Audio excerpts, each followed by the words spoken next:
Hello students, आज मैं physics के रे ऑप्टिक्स चैप्टर के टॉपिक टीआईआर का एक क्वेश्चन डिस्कस करने जा रहा हूं। ये क्वेश्चन सीबीएसई का हॉट्स क्वेश्चन है और जी मेंस में भी पूछा जा चुका है और ये क्वेश्चन मैंने अपलोड भी कर दिया है जिसे तुम देख सकते हो। अब इस क्वेश्चन को मैं बोर्ड पर भी एक्सप्लेन कर देता हूं। तो हमारे पास एक टैंक है, टैंक में वाटर भरा हुआ है, वाटर की डेप्थ 98 सेंटीमीटर है। इस टैंक के बॉटम में मिडिल में एक बल्ब ग्लो कर रहा है।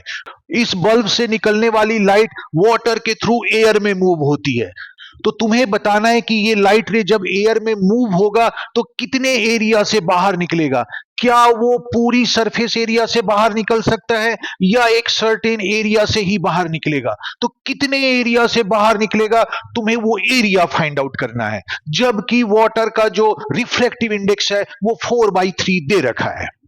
तो वीडियो पॉज करो, इसे खुद सॉल्व करने की कोशिश करो और उसके बाद ही मेरा एक्सप्लेनेशन देखो। तो सॉल्यूशन का प्रोसेस है कि बल्ब से जो लाइट रेज इंटरफेस पर परपेंडिकुलर पी पर इंसिडेंट होता है वो अलोंग द नॉर्मल होने की वजह से सीधा एयर में निकल जाएगा, उसका डेविएशन नहीं होगा।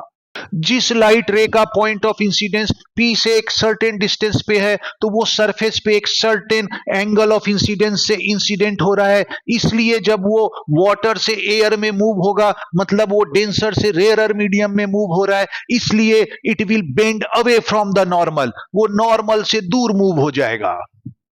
तो जिस लाइट रे का पॉइंट ऑफ इंसिडेंस पी से जितना ज्यादा दूर होगा उसका एंगल ऑफ इंसिडेंस भी उतना ही ज्यादा होगा, इसलिए उसका रिफ्रैक्शन भी उतना ज्यादा होगा और वो नॉर्मल से उतना ज्यादा बेंड हो जाएगा।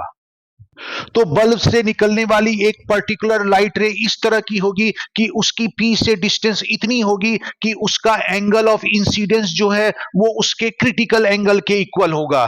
तो इस केस में उसका जो करस्पॉन्डिंग रिफ्लेक्टेड रे है वो इंटरफेस के पैरेलल मूव करेगा। मान लो उसका पॉइंट ऑफ इंसिडेंट ए ले लिया मैंने, और बल्ब से निकलने वाली जिस लाइट रे का पॉइंट ऑफ इंसिडेंस ए से भी दूर है मतलब उसकी distance with respect to P A से ज्यादा है, तो उसका angle of incidence critical angle से ज्यादा होगा, इसलिए उसका टीआईआर हो जाएगा और वो वापस वाटर में ही लौट आएगा।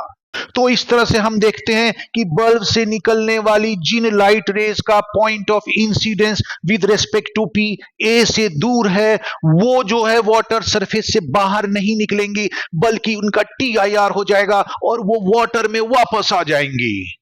और जिन लाइट रे का point of incidence with respect to P A से कम है उनका रिफ्लेक्शन होगा और वो एयर में बाहर निकल जाएंगी।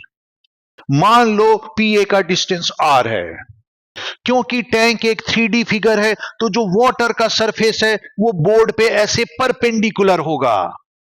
इसका मतलब हुआ उस वाटर पे जितने भी पॉइंट पी से उतनी ही डिस्टेंस पे है जितनी डिस्टेंस पे ए है, मतलब आर डिस्टेंस पे है, तो वहां पे बल्ब से निकलने वाली जो भी लाइट रेज इंसिडेंट होंगी वो क्रिटिकल एंगल पे इंसिडेंट होंगी। इसका मतलब हुआ पी को सेंटर और आर को रेडियस लेते हुए अगर मैं सरफेस पे एक फिगर बनाऊं तो वो सर्कल बनेगा और इस सर्कल पे जितने भी पॉइंट है वहां पर अगर बल्ब से निकलने वाली लाइट रे इंसिडेंट होती है तो वो क्रिटिकल एंगल पे इंसिडेंट होगा, इसलिए वाटर सरफेस पे जो भी पॉइंट इस सर्कल से बाहर होंगे उन पॉइंट्स पे बल्ब से आने वाली लाइट रेज का angle of incidence critical angle से ज्यादा होगा और वो वाटर सरफेस से बाहर नहीं निकलेंगी बल्कि वाटर में रिटर्न बैक हो जाएंगी। तो सिर्फ वही पॉइंट जो इस सर्कल के अंदर लाई करते हैं वहां पर बल्ब से चलने वाली लाइट रे इंसिडेंट होती है तो उसका रिफ्रैक्शन होगा और वो वाटर सरफेस से बाहर निकलकर एयर में चली जाएंगी। इसका मतलब हुआ बल्ब से निकलने वाली लाइट रेज सिर्फ इस सर्कल के बीच में से ही बाहर निकलेंगी, इस सर्कल के बाहर वाले पॉइंट से नहीं निकल पाएंगी। तो ये जो सर्कल का एरिया है इतने एरिया से ही बल्ब का लाइट बाहर निकल रहा है और तुम्हें यही एरिया फाइंड आउट करने को कहा है। और यहां पर हम देखते हैं कि इस सर्कल का जो रेडियस है वो पीए है, जिसे मैंने आर एज्यूम किया है। तो ये सर्कल जो है पीए रेडियस का सर्कल है। अगर मैं पीए की लेंथ फाइंड आउट कर लूं तो मुझे इस सर्कल का एरिया मिल जाएगा। तो सबसे पहले हम पीए फाइंड आउट करते हैं। तो मैं ट्राइंगल पीएओ को यहां पर अलग से रिप्रेजेंट कर देता हूं ताकि समझना आसान हो।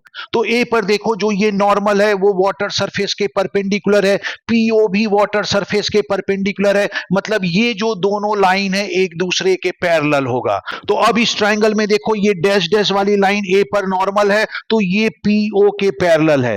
क्योंकि ये वाला एंगल सी है, क्रिटिकल एंगल है, तो ये वाला एंगल भी सी होगा, अल्टरनेट इंटीरियर एंगल होने की वजह से। तो इस तरह से ये एंगल सी आ गया है। पीए की डिस्टेंस यहां पे मैंने आर रखी है, और जो पीओ है वो वाटर की डेप्थ 98 सेंटीमीटर है, और मुझे फाइंड आउट करना है यहां पे आर। अब इस ट्राइंगल में tan का फॉर्मूला लगा दूं तो tan c इक्वल टू हो जाएगा r बाई 98। r को भी मैंने सेंटीमीटर में मान लिया है। अब क्योंकि C क्रिटिकल एंगल है तो डेंसर मीडियम का रिफ्रैक्टिव इंडेक्स और क्रिटिकल एंगल में एक रिलेशन होता है। तो अगर रेयरर मीडियम एयर हो तो डेंसर मीडियम का जो रिफ्रैक्टिव इंडेक्स है वो लाइट के क्रिटिकल एंगल के साइन के इनवर्सली प्रोपोर्शनल होता है। तो मैं साइन C को 1 बाई म्यू लिख सकता हूं। तो म्यू की जगह अगर 4/3 रख दूं तो जो साइन सी की वैल्यू हो जाएगी वो 3/4 हो जाएगी।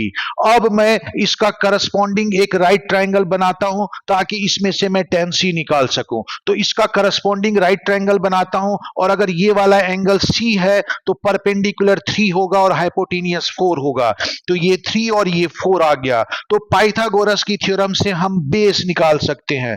तो 16 माइनस 9 का होल अंडर रूट, मतलब अंडर रूट 7 बेस आ गया।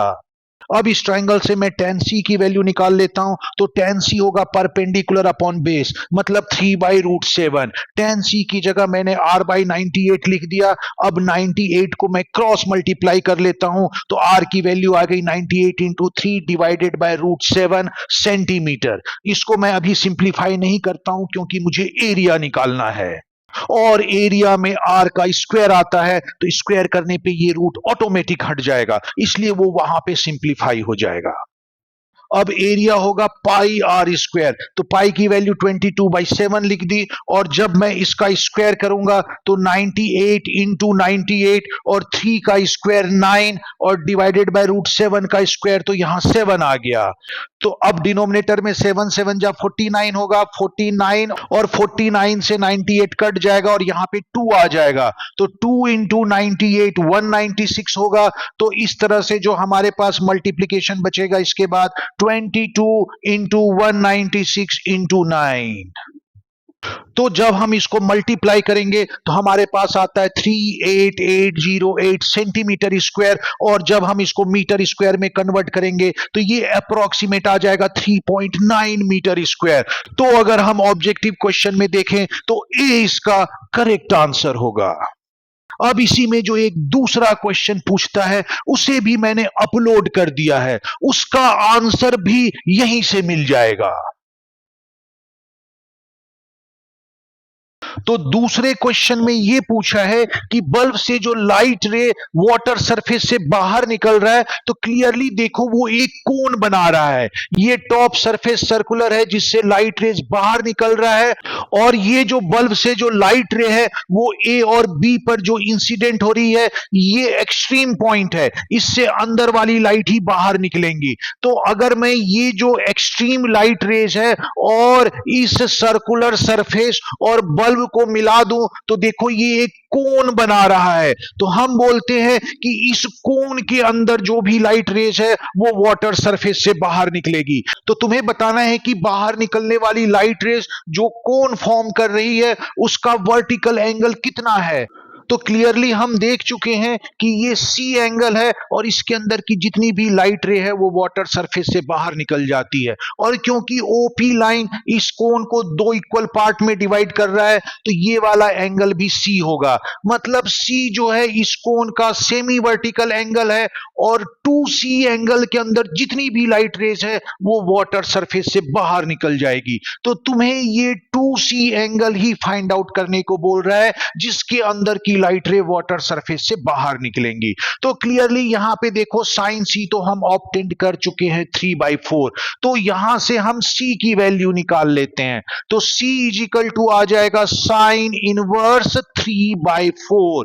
तो ये सेमी वर्टिकल एंगल है जिससे लाइट रे बाहर निकल रहा है। तो टोटल एंगल जिससे लाइट रेज बाहर निकल रही हैं वो है 2c, मतलब 2 साइन इनवर्स 3/4। तो ये उस कोन का वर्टिकल एंगल है जिसके अंदर आने वाली सारी लाइट रेज सरफेस से बाहर निकल जा रही हैं। तो कोन का वर्टिकल एंगल 2 साइन इनवर्स 3/4 हुआ। और इसको हम ऑब्जेक्टिव क्वेश्चन में देखें तो इसमें भी ए जो है करेक्ट ऑप्शन है।